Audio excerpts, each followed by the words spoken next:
Dimetil amonium xloridi necə yazaq? Əvvəlcə biz dimetilə baxmırıq. Amonium xloridə baxırıq. NH4 xlor. Düzdürmü? Belə.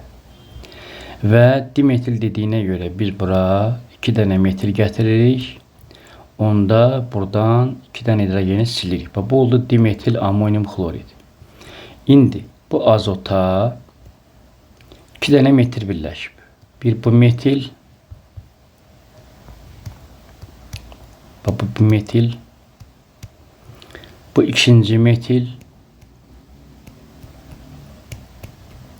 və 2 dənə hidrogeni bir donor akseptor üzrə mexanizmi üzrə. Amma hamısı kovalent da. Çünki kovalentin 2 mexanizmi var.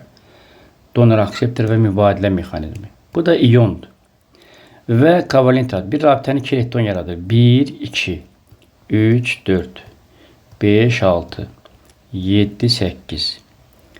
Sonra 9, 10, 11, 12, 13, 14, 15, 16, 17, 18. Ancaq burada ikisi də azotundur. Çünki donordur. 19, 20. Ümumən 20 dənə elektron oldu. Onun 5 dənəsi donor atomundur. Həmin o 5 dənədən bu daha böyük qaraladım. Donor akseptor mexanizmi üzrədir.